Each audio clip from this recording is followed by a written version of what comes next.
Let's get into the Jets. It's exciting when your starter/star, and I say star because we don't know if he is, your quarterback is back, Zach Wilson.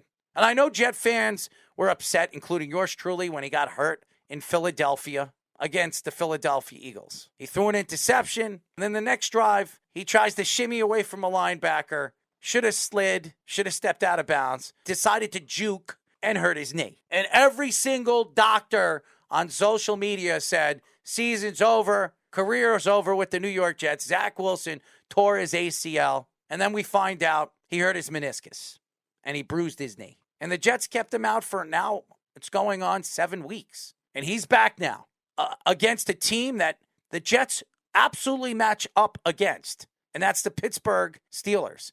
Now, the Steelers, no matter what they look like from top to bottom, they always compete. A Mike Tomlin team always competes defensively and offensively. But for the first time in a very long time, they really don't know who their quarterback is. They don't know if it's Mitchell Trubisky. They hope it's Kenny Pickett. And Kenny Pickett is not going to start in this game. It's going to be Mitch. And nobody believes in Zach Wilson. How many experts have we spoken to over the past year about Zach Wilson in his first year? Nobody believes in him. I know Chris Sims does. Tony Romo loves him. The analysts that have been quarterbacks love the kid. But the writers, the press, anybody that's checked him out in practices besides the Jet guys have all said he's not the guy. A lot of analytic guys don't like him. But over the years, we've seen this before with quarterbacks.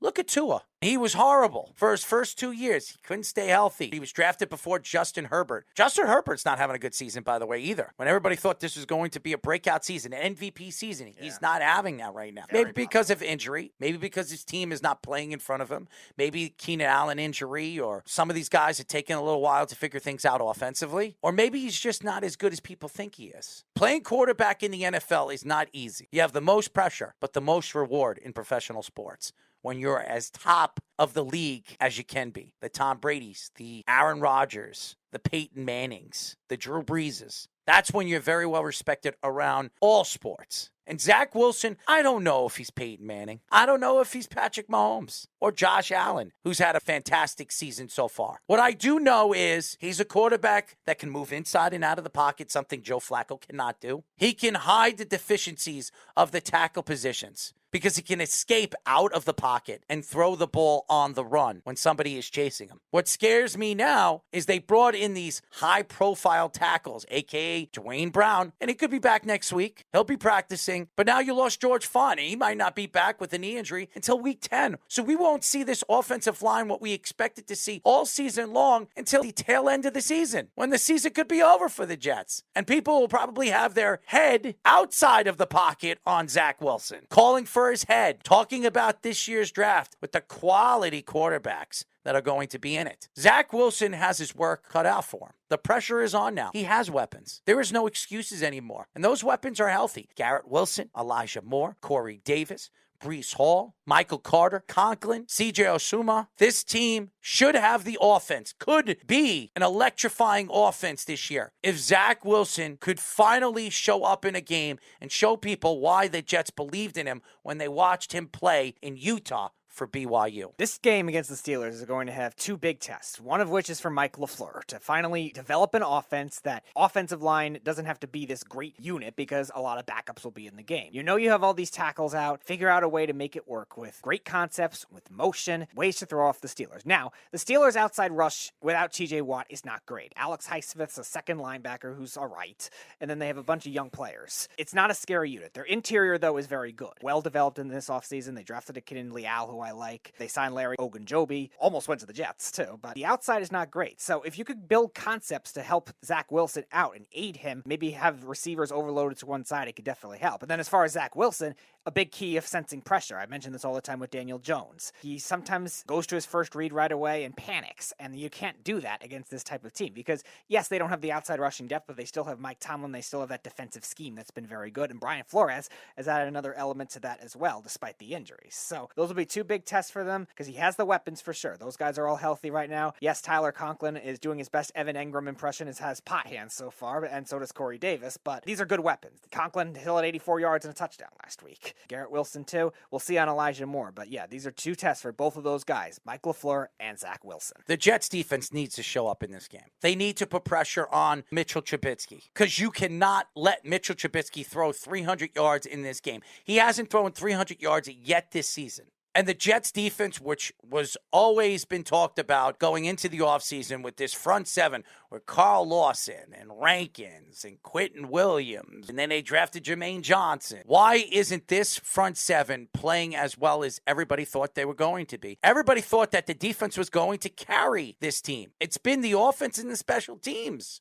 And the secondary has been not as good as everybody thought it was going to be. And I'm not taking away what DJ Reed is and what Sauce Gardner is, because look at the numbers. The numbers show that nobody wants to throw to them. Go look at the Bengals game with T. Higgins, who didn't score a touchdown in that game. The great Jamar Chase, when he played against Sauce Gardner, he was held to 35 yards in that game. And the guy that beat him is the guy in the slot, Boyd, who they used as a hidden weapon against the safeties. The safety play for the New York Jets in Whitehead and Joyner has been absolutely horrible, horrendous. Whitehead, who got a lot of money from the Jets in the offseason, the Jets are going to have to figure out what they're going to do with him. He's not the guy that they thought he was going to be to fit in his defense. And Darrelle Revis' cousin, he's far from Revis Island. He's more like a pimple. He's a dirty whitehead, because I can't expect that this defense is going to hold up against a Pittsburgh Steelers team that's not good offensively. Harris is not 100% healthy if he even plays in the game. Johnson hasn't been good this year. Claypool's been garbage. They're not the Bengals. The Jets should be able to compete with them in Pittsburgh. It could be raining over there. It could be slushy. It could be sloppy. There is no excuses. The Jets have the better running team because Najee Harris isn't 100% healthy. Both the Jets running backs are healthy. And we're seeing an evolution of running plays that the Jets have used over the last couple of weeks.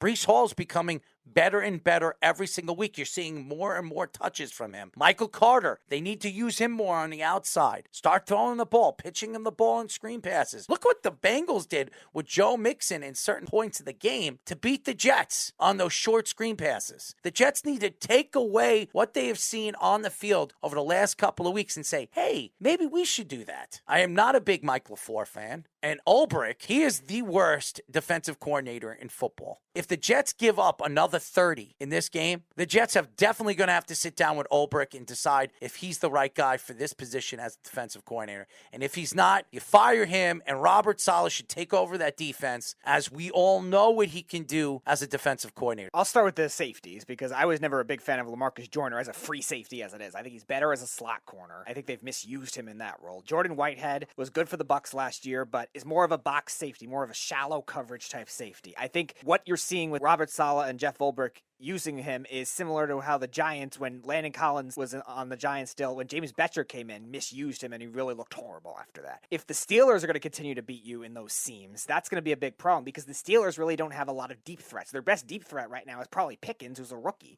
A good rookie, but a rookie. Deontay Johnson's a solid slot guy, but he's not really a deep threat. Chase Claypool's slow. Pat Freiermuth's a solid tight end, but not really a deep threat. If they're still getting beaten deep in those seams, that's a big problem, because Mitch Trubisky's not exactly the deep accuracy type either. So you have a lot of things that should go your way, but isn't going to if they keep continuing to struggle like that. As far as the pass rush, this is a good opportunity for them to wake up, because the Steelers' offensive line, it got better from last year, but it's still nothing special. Their tackles especially are not great. Marquise Pouncey retired. They don't have a lot on that interior either. So if the Jets' interior rush especially needs to wake up to help out Carl Lawson, this is the week to do it. Don't trust your linebackers and your corners to have to do everything, because that's not how you're going to mold a good defense together, especially in today's NFL. And let's be honest, Carl Lawson has not looked good. I don't care what the numbers tell throughout the league, that he has been behind the line of scrimmage more than any defensive lineman in football. It doesn't matter. He's not touching the quarterback. He's not causing havoc in the backfield. This is Carl Lawson. Everybody believed in this defense. Last year, before he tore his Achilles, everybody was saying how beastly he looked on the field against the Green Bay Packers practice team. He was by far the best player on the field. Now he comes back and they say, oh, he looks great. He looks so conditioned. He's looked like crap. There has to be more pressure on the quarterback. When you watch the Bengals last week dominate in the open field because nobody could put pressure on him, and then they lose their best defensive player throughout the season, it's Quincy Williams that has been as good as any defensive player for the Jets this year. Not Quinton, Quincy. The guy that they stole from the Jaguars. And he gets a high ankle sprain. And the Jets lucked out on that because it looked bad. He got carted off the field. He had like this leg thing put on him. It looked like it was really bad. Some people thought he tore something. But he didn't. Jets lucked out. But what they're not lucky about right now, which is going to be the problem, is that offensive line. That offensive line, the interior is going to be good, and teams are going to know. What we'll do is we'll stackpile two guys on the outside. We don't care about the middle. Let's go after the outside guys. There'll be a seam that we can rip right through, and we'll get one of these guys after the quarterback. There's no stupidity on game planning against an offensive line. You know the weakness of the offensive line, you attack it. It's simple. And I believe a great Pittsburgh defense will figure it out, even without T.J. Watt.